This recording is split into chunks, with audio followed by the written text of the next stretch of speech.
Welcome to the deep dive.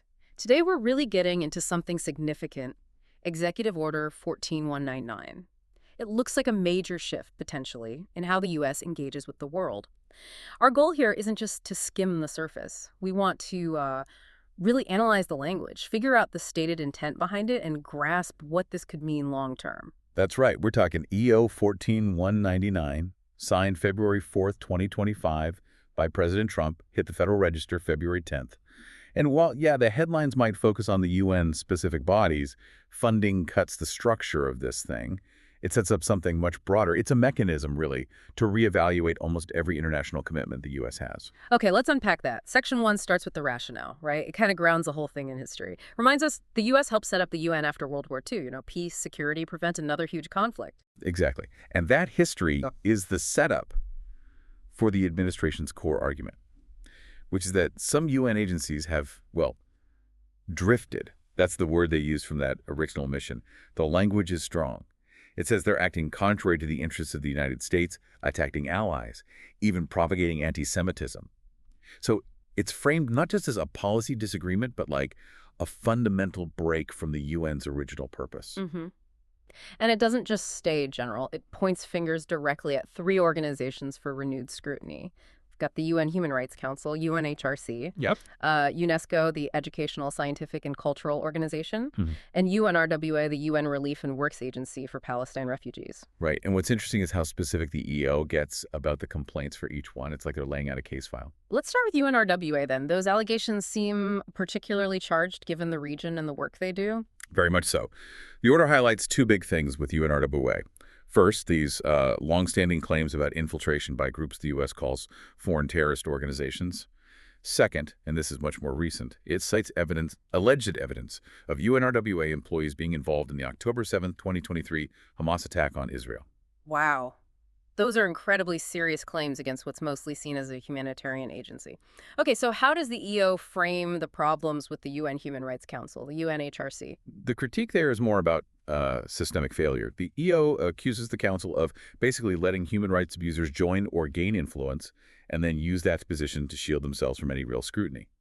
The argument is that states with, let's say, questionable human rights records hijacks the Council, undermining its whole purpose. Right. So it raises that classic question of the ideal versus the reality of these big organizations. If the claim is UNHRC protects abusers, what's the specific issue raised about UNESCO? UNESCO gets hit with a few things. One is just a general failure to reform, kind of vague, but it's there. Two is what the U.S. sees as a pattern over the last decade or so of anti-Israel sentiment. Think resolutions about cultural sites, things like that. And third, this is a bit technical but important, the EO points to UNESCO's failure to deal with mounting arrears. Mounting arrears. Okay, for listeners maybe not deep in UN budget stuff, what does that mean here? Good question. Yeah, arrears is just a fancy word for unpaid bills, past dues.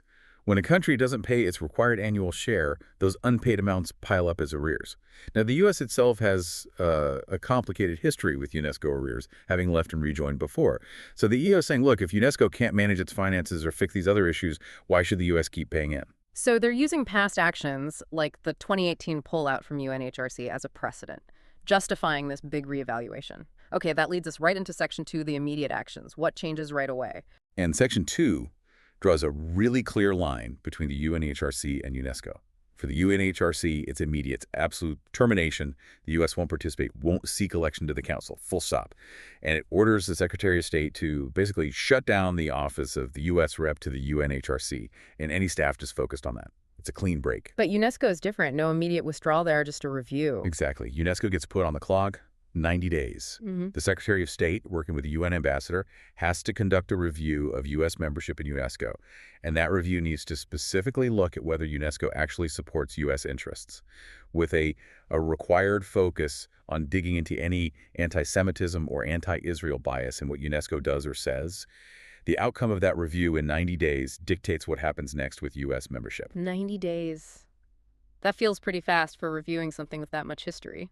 Okay, let's talk about the money. Section 3A, usually the sharpest tool the U.S. has. Yeah, the financial side is crucial. And interestingly, it treats UNRWA and UNHRC funding differently because they get funded differently. Well, UNRWA relies heavily on voluntary contributions, right? Extra money outside the main UN budget. So the ELO tells all executive departments, Stop sending any funds, contributions, grants, whatever, to UNRWA. But, and this is important, the EO itself points out this is consistent with existing Public Law 11847. Public Law 11847. Okay, break that down for us. Why mention that specific law? Right, so Public Law 11847 is basically an appropriations bill, a spending law passed earlier in 2024. And that law already put major restrictions on funding UNRWA, directly tied to those allegations about October 7th involvement. So what the EO is doing here is reinforcing that existing legal ban, making it a clear executive branch-wide policy, formalizing it. Got it. That makes sense. So UNRWA funding was already restricted by Congress, and the EO locks that down. How is UNHRC funding handled then? Is that different? Yes, because the UNHRC is funded mainly through the UN's regular budget. Every UN member pays a share of that budget, calculated based on, economic size.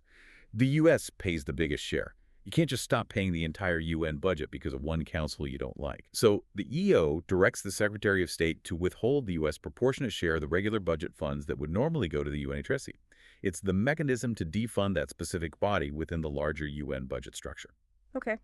And then there's Section 4, a notification requirement. That's right. Pretty straightforward. It just mandates that the Secretary tells the top UN brass, the Secretary General, UNRWA's head, the High Commissioner for Human Rights very clearly, the U.S. won't fund UNRWA or UNHRC anymore and won't pay any 2025 assessments or back dues specifically for them. It's putting it formally on the record. Okay, so those are the immediate hits, UNHRC, UNRWA, the UNESCO review. But as you said earlier, the really big story might be the longer-term mandate in Section 3B. This seems to go way beyond just those 3 UN agencies. Oh, absolutely. This is where the EO potentially transforms U.S. foreign policy posture. Section 3B sets up this huge systematic reevaluation. It gives the Secretary, working with the UN ambassador, 180 days, just 6 months, to review 2 massive categories. First, all international intergovernmental organizations the U.S. belongs to and funds. Second, all treaties and conventions the U.S. is a party to. All of them. I mean, that's enormous. Think about everything from environmental treaties to trade pacts, global health groups. How can they possibly conduct a meaningful review of everything in just 180 days? Well, they can't audit every single clause of every treaty in 6 months. It's impossible. What it signals is a mandate for a high-level top-down assessment. It forces prioritization. They have to look at these organizations and treaties and ask 2 key questions. 1, are they contrary to the interests of the United States? And 2, if they are problematic, can they be reformed? If the answer to that second question is no, then the likely recommendation of the president will be withdrawal. That really flips the script, doesn't it? Instead of needing a reason to leave, the review seems designed to force organizations and treaties to justify why the U.S. should stay. What kind of things beyond the UN bodies we've discussed could realistically fall under this? Well, think bigger picture. Organizations involved in global standards or regulation, maybe the World Health Organization, the WTO, international agreements like potentially parts of climate accords, arms control treaties, even things touching on the International Criminal Court. Regional security pacts that rely on U.S. funding and participation could also be looked at. It really depends on how narrowly or broadly the administration defines U.S. interests. If the focus becomes very transactional, very America first in the specific sense, almost anything that requires U.S. money or limits unilateral action could be on the chopping block. This isn't just tweaking foreign aid. It's potentially questioning the entire post-1945 framework of U.S. global engagement. Okay, so stepping back, the big picture here is EO 14199 does the immediate things, pulls out of UNHRC, defunds UNRWA, puts UNESCO on notice. But the real long-term impact, the potential earthquake, is this 180-day clock starting a review of essentially all U.S. international commitments. And the Secretary has to report back with recommendations on whether to stay or go. Exactly. It signals a very clear departure from the sort of default multilateralism of the post-World War II era.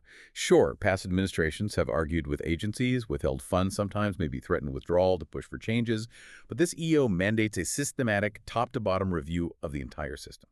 It essentially establishes a new operating principle.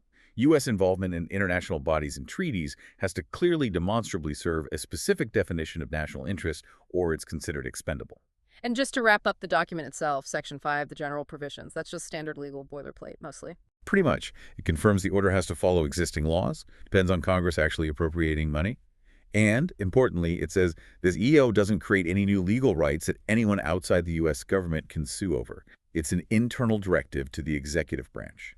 Okay, so to recap for listening, this Executive Order 14199 has sort of three parts. There's the immediate action out of UNHRC defunding UNRWA.